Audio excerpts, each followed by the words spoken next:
এই ভিডিওটি সম্পূর্ণ বিনোদনের জন্য বানানো হয়েছে। এর সাথে বাস্তবের কোনো মিল নেই, তাই কেউ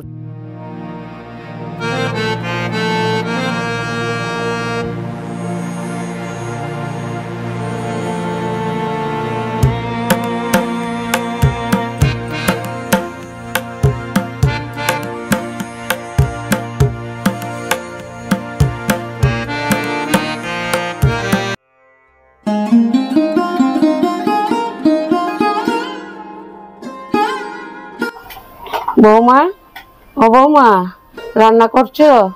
খিদে তো পেয়েছে। দেখছেন তো ভাতটা উনুনে বসানো, তোর সয় না নাকি? এই বয়সে এসে সারাদিন শুধু খাই খাই করেন। দেখো বৌমা, সকাল থেকে না খেয়ে আছি তো, তাই খিদে পেয়েছে। তো আমি কি করব? এই সংসারের যত ঝামেলা সব আমার, আমি আর করতে পারবো না এই সংসার। ও ঠাম্মা, জানো তো আজকে বাড়িতে মাংস রান্না হচ্ছে। ও তাই? তুমি আজকে বেশি করে খাবে? হ্যাঁ। কেন ঠাম্মা, তুমি খাবে না? না বাবা, আমি তোমার মতো বয়সে অনেক খেয়েছি। না, তুমি খাবে। মা, তুমি ঠাম্মাকে মাংস দিয়ে ভাত দেবে।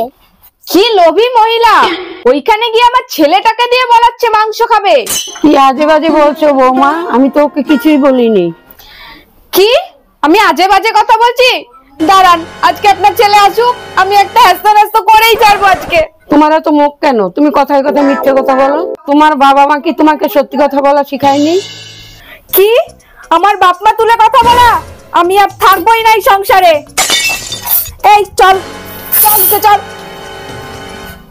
হায় ভগবান, আমার এই বয়সে কেন মরণ হয় না? আমি কেন মরলাম না ভগবান? A few moments later.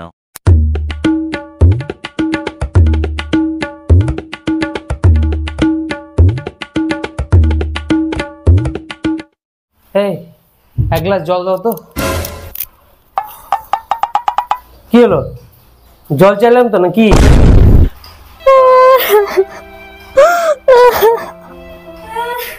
কি হলো? কাঁদছো কেন? কি হলো আবার? আমি আর এখানে থাকবো না, আমি আর তোমার সংসার করতে পারবো না।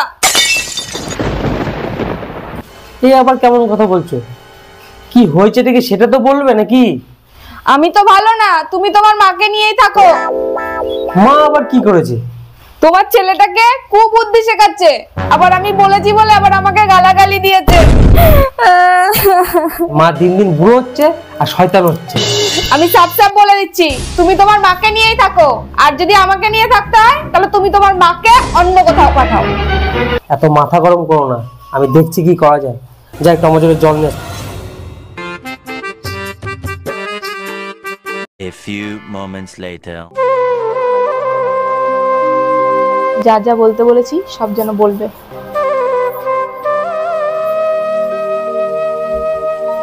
কি হলো বলো, চুপ করে আছো কেন? কিরে, কিছু বলবি? মা একটা কথা বলবো, রাগ করবে না তো? আরে না না, রাগ করবো কেন? কি বলবি বল। আসলে মা, তোমাকে নিয়ে তো খুব অশান্তি হচ্ছে। ছেলেটাও তো বড় হচ্ছে, ও তো এইসব থেকে শিখবে। ও, আমাকে নিয়ে অশান্তি হচ্ছে? তাহলে কি করতে হবে বল। মা, তোমার জন্য একটা বৃদ্ধাশ্রমের কথা বলেছি। তুমি চিন্তা করো না, তুমি এখানে খুব ভালো থাকবে। আমি প্রত্যেক মাসিকে তোমাকে কিন্তু দেখে আসবো, তুমি চিন্তা করো না। বাহ, কি চমৎকার কথা বললি। তোকে 10 মাস 10 দিন আমি পেটে ধরেছি, তখন কিন্তু আমার কোনো কষ্ট হয়নি। আমার বুকের রক্ত জল করে তোকে আমি একটা প্রতিষ্ঠিত মানুষ করলাম, তাও আমার কষ্ট হয়নি। আজ আমি তোদের কাছে বোঝা হয়ে গেছি। দেখো মা, এইসব শোনার এখন আমার সময় নেই। হ্যাঁ বাবা, একদম ঠিক বলেছিস। কবে রেখে আসবি আমাকে বাবা? কালকে। না না, কাল যেতে পারবো না।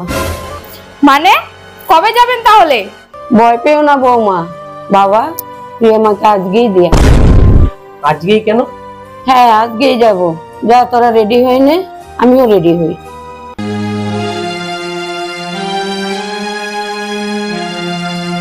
অংশুর শোন। কি ঠাম্মা? আয় কোলে আয়, তোকে তো আর আমি আদর করতে পারবো না। কেন ঠাম্মা, তুমি কোথায় যাবে? আমি তোমাদের ছেড়ে আমি আমার ঠিকানায় চলে যাব। সেটা কোথায় গো? ওই একটা গান আছে না, আমার ঠিকানা সেই বৃদ্ধাশ্রম। অগাধ সম্ভ্রম আমার ঠিকানা তাই বৃদ্ধাশ্রম। বুঝলি গোপাল, পৃথিবীতে মনে হয় আমরাই সবচেয়ে ভাগ্যবান। কেন? দেখ, কত সন্তান আছে একজন মায়ের দেখাশোনা করতে পারে না, কিন্তু আমরা একসঙ্গে 35 জন মায়ের দেখাশোনা করছি। একদম ঠিক বলেছো, কিন্তু যারা মাকে গিয়ে বৃদ্ধাশ্রমে রেখে আসে তাদের মতন হতভাগা ছেলে আর একটা হয় না। শুধু হতভাগা, ওগুলো হচ্ছে এক একটা জানোয়ার। ওইসব জানোয়ার গুলোকে না গুলি করে মেরে দিতে হয়। যা বলেছিস ভাই, একদম। কি আবার ফোন করলো রে? হ্যালো, স্বপ্নের ঠিকানা থেকে বলছি, বলুন।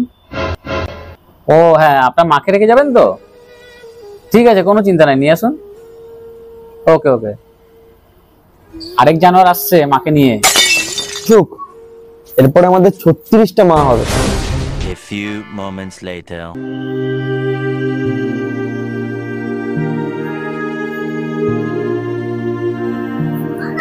ও, আপনি ফোন করেছিলেন? হ্যাঁ, আমি ফোন করেছিলাম। গোপাল, দাদাকে বরণ করে নাও। দাদা ভেতরে আসুন, ভেতরে আসুন আপনারা। আসুন দাদা। এটা কেন?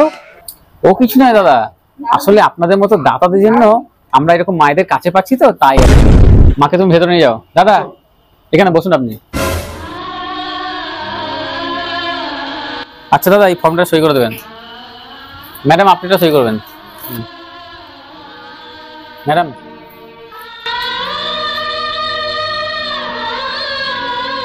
দাদা আমি প্রতি মাসে 10,000 টাকা করে দিয়ে যাব। না না দাদা, লাগবে না, কারণ আমরা যে ডোনেশন পাই আশা করি এতেই হয়ে যাবে। দেখছেন তো দাদা, আপনার মিসেস কত খুশি হয়েছে। তাহলে উঠি দাদা। ঠাম্মা বাড়ি যাবে না? না, তোমার ঠাম্মা বাড়ি যাবে না, বয়স হয়ে গেলে মানুষ এখানেই থাকে। আমার বাবা মা কি বুড়ো হয়ে গেলে এখানে থাকবে? এক থাপ্পড় মারবো। পাখা পাখা কথা, চল বাড়ি চল। দাদা রাগ করবেন না, ভবিষ্যতে গন্তব্য এইটাই হবে আপনাদের।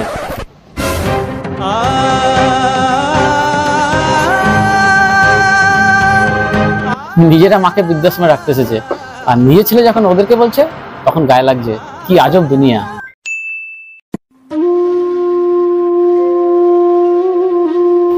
কি ব্যাপার, তুমি এভাবে বসে আছো?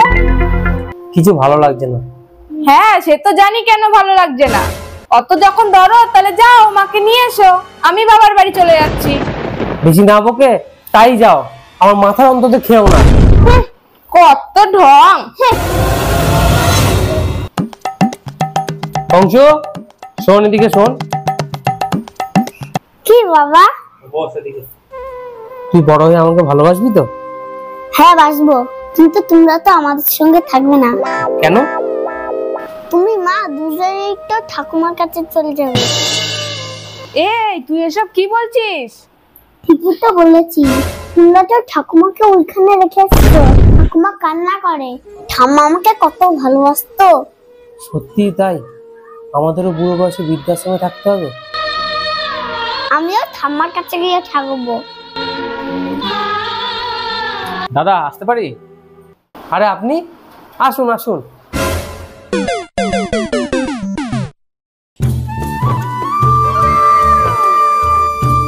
মা কেমন আছে? আপনাদের ছেলেরা কিরকম থাকবে বলুন। এই নিন, আপনাদের জন্য আপনার মা আশীর্বাদী ফুল পাঠিয়েছে। কিসের জন্য? আজকে আপনার জন্মদিন তো, তাই আপনার মঙ্গল কামনা করে আপনার মা পুজো দিয়েছে। আমার মা আমাকে এখনো এত ভালোবাসে? আজ আমার জন্মদিন কেউ মনে রাখেনি, কিন্তু আমার মা। একেই বলে মা। পৃথিবী উল্টে গেল, মায়ের ভালোবাসা সেই একই থাকে। আমি আজই মায়ের কাছে যাব। তোমার ইচ্ছা হলে তুমি আজই বাপের বাড়ি চলে যেতে পারো, আমি আজই মাকে নিয়ে আসবো। চলুন দাদা, আজকে আমি মায়ের কাছে যাব। না না, আমার ক্ষমা করে দাও, আমি আমার ভুল বুঝতে পেরেছি। আমিও যাব তোমার সাথে মাকে আনতে। আপনাদের কোথাও যেতে হবে না। মাসিমা একটু এদিকে আসুন তো। মা, মা আমাকে ক্ষমা করে দাও। মা, আমার ভুল হয়ে গেছে, মা আমাকে ক্ষমা করে দাও। আমাকেও ক্ষমা করে দিন মা, আমিও আমার ভুল বুঝতে পেরেছি, আর কোনোদিনও এরকম করব না। দূর পাগল, আমি কি তোদের উপর রাগ করে থাকতে পারি? তোরা তো আমার সন্তান। অংশ এদিকে আয়। আজকে থেকে আমরা সবাই একসাথেই থাকবো।